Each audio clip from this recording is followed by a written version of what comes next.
What is up, guys? I'm the Gaming Gorilla. It is a pleasure to have your company once again, and welcome back to part 2 of the Borderlands 2 vs Borderlands 3 comparison. If you missed part 1, we went over the story and the graphics of both games, so make sure to check that one out first if you didn't see it. And just before we get into part 2, I'm going to ask a bit of a favor from you guys. Alright, look, this video took a really long time to put together, and I've got exams going on at uni at the moment, so if you do go on to enjoy this video today, if you could take the time to smack that like button down below, it would be greatly appreciated, because I love seeing you guys enjoy my videos. But anyway, let's get into the gameplay and the endgame of Borderlands 2 and Borderlands 3. So starting with the gameplay, I'm sure we all know how fun it was to play Borderlands 2. Of course, there were 4 playable characters at launch, with 2 more added later on. And all of the characters had their own action skill and different passive abilities within each skill tree. Zero had Deception, which allowed him to create a holographic decoy and turn invisible. Maya had her Phase Lock, which held enemies in place. Axton, of course, had his Saber Turret.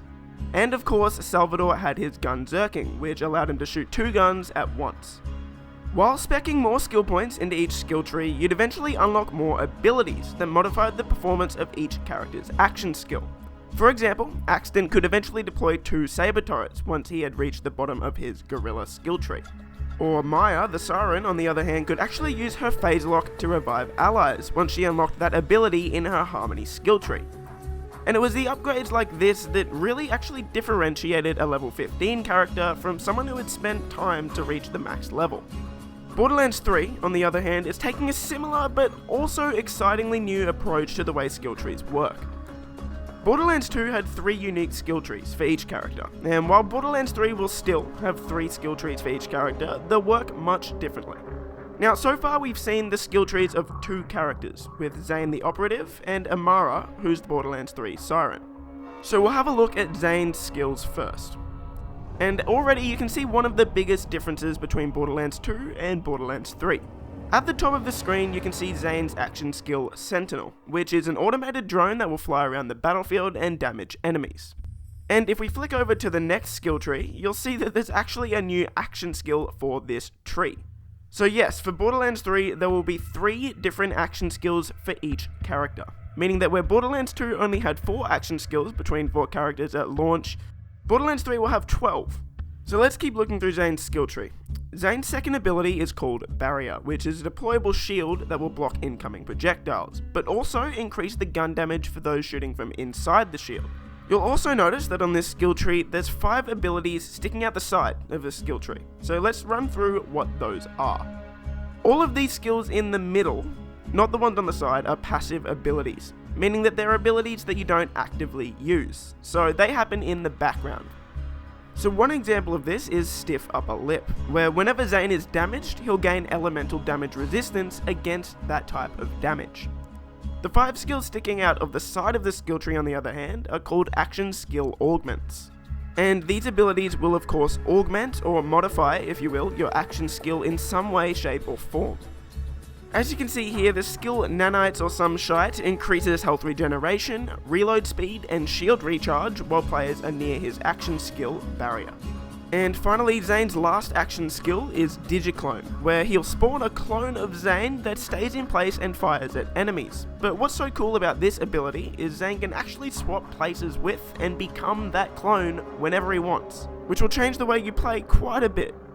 Moving on to Amara's abilities, first up we have Phase Cast, which will send forward an astral projection of herself and do massive damage to anything it hits. Her second action skill is called Phase Slam, where she'll leap into the air and slam the ground, damaging any nearby enemies.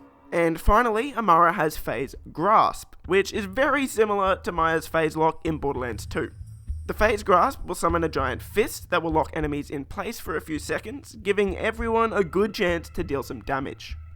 The last 2 Vault Hunters in Borderlands 3 are Flak, the Beast Hunter, who can summon 3 different beasts to attack enemies, and Mose, the Gunner, whose main ability is centered around her giant mech called Iron Bear.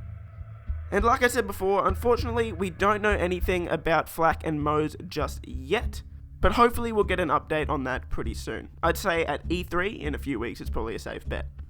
The next part of the gameplay I want to compare between the 2 games is the gunplay, and the variety of guns in the game. Borderlands 2 had a really wide variety of guns, with sniper rifles, rocket launchers, pistols, SMGs, shotguns, and rifles. And there were a number of weapon manufacturers that gave the guns different effects and aesthetics.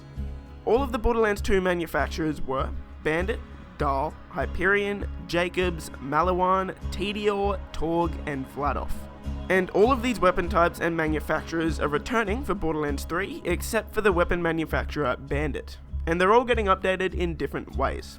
Here's what I mean. Dahl weapons will now have an alternate fire mode, which means that essentially you'll have two different weapons rolled into one. For example, you could be using a rifle with an alternate fire mode that shoots rockets. Yep, that's Borderlands for you. Hyperion weapons will now have a mounted shield on the front when you aim down sights, meaning that you'll have some automatic cover when firing your weapon. Jacobs weapons will now have ricochet bullets that can hit multiple targets. Maliwan weapons now allow you to switch between two different elemental bullet types. Tediore weapons, of course, have always been a bit different in the fact that instead of reloading your gun, you actually throw that gun away and digistruct a new one in your hands. But this time, they're going a step further, and adding different effects to the gun when you throw it away. So as we saw in the trailer, certain guns will actually sprout legs and shoot enemies, and other ones will have different effects, like maybe a massive explosion. Torg weapons now have a regular fire and a sticky projectile fire mode, where bullets will actually stick to enemies and explode. Vladof weapons will also have a secondary fire mode like Dahl, with things like rockets and lasers though. And finally, there's actually a new weapon manufacturer as well, called Children of the Vault, which of course is named after the cult of the Calypso twins, and these guns have unlimited ammo but can overheat. Moving on to elemental types now, and there again is a bit of a difference between both games. A massive part of Borderlands 2's gameplay revolved around the slag element, where once you hit an enemy with slag, you could deal extra damage to them for a short time. Borderlands 3 is actually doing away with slag, and instead introducing a new elemental type called radiation. Radiation will act pretty similar to slag in the fact that it'll still add increased vulnerability to enemies, but it'll also do damage over time. All of the other Borderlands 2 elements will return in Borderlands 3, plus the addition of lasers and frost, which were introduced into Borderlands the pre-sequel. And there's one last part of the gameplay that I want to compare, and that's the movement. And let's talk about how Borderlands 3 is changing the movement system first. Gearbox has said that the movement system in Borderlands 3 was inspired by games like Titanfall, and with that means Borderlands 3 will introduce mantling as well as sliding into the game. And while that might not seem like much, it'll drastically change the way we play the game. So obviously the movement in Borderlands 3 will be a lot smoother, but I just want to say this. Borderlands 2 was released in 2012, and in 2012, the movement system in Borderlands 2 was basically the gold standard for games 7 years ago. And to be completely honest, the Borderlands 2 movement system still holds up in 2019 and still feels great to play. But as time progresses, you expect gameplay to progress with it. So in terms of gameplay, this round goes to Borderlands 3. Alright, now let's get into the part of the game that I'm sure most of you are here for, and that's the endgame. We're in the endgame now. And look, to be honest, it could be the most important part of a game like Borderlands, because regardless of how good the story is, if there's nothing to do after the story finishes, you won't be sticking around for much longer. And Borderlands 2 had a pretty reasonable endgame at launch. After you finished the story, there were still more bosses to fight and more things to do.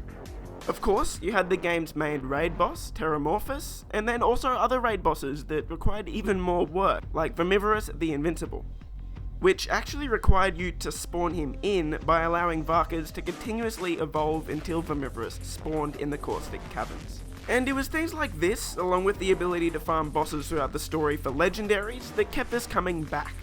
On top of that, the badass ranks gave us a way to keep improving our character after we reached the max level, but to actually get to that max level, we were given a true Vault Hunter mode, which essentially is just a fancy name for a harder difficulty for the storyline.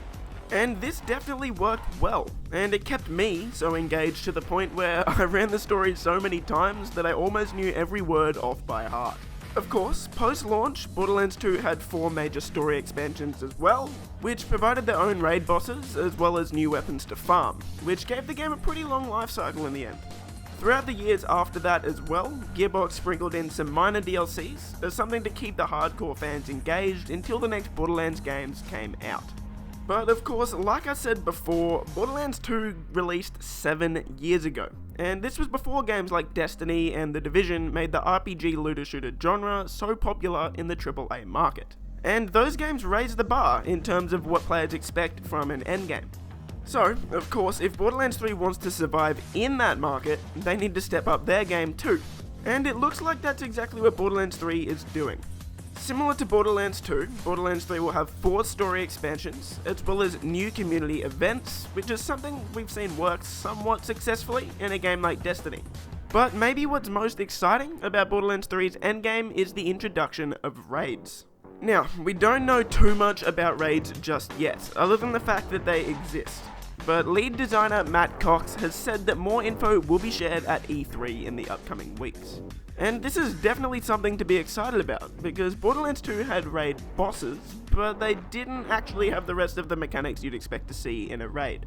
So a Borderlands spin on a raid is definitely something I'm looking forward to. The concept of badass ranks is also returning, but this time with the name Guardian rank. We haven't seen any gameplay of it just yet, but I'd expect it to work in a somewhat similar way to badass ranks in Borderlands 2. And in regards to the return of True Vault Hunter mode, again, we don't have any info on that just yet, but I'd assume there's a pretty good chance that that would be returning as well. So which game will have the better endgame? And of course, we can only really judge what will be at launch in Borderlands 3, and I'd have to give the edge to Borderlands 3 because of the fact that it will implement raids instead of just raid bosses, by the slightest of margins.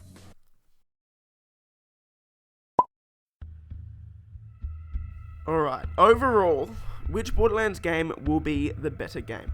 Now, after comparing all of the aspects, of course, you've seen it's 3-1, but there's a few other things that go into a comparison as well, and a lot of that comes down to the sentimental value.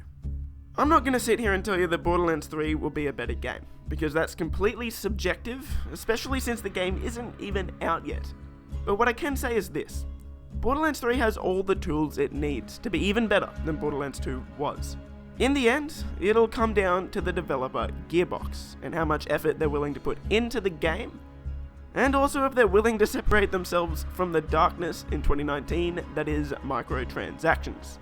Because that can play a big part in ruining a game. But anyway guys, that'll do it for this comparison. I hope you all enjoyed the video. Let me know which game you think will be better in the comments below. I love reading your comments and I'll do my best to reply to every single one. Make sure to like and subscribe for more videos just like this one, and I'll see you in the next video. Peace!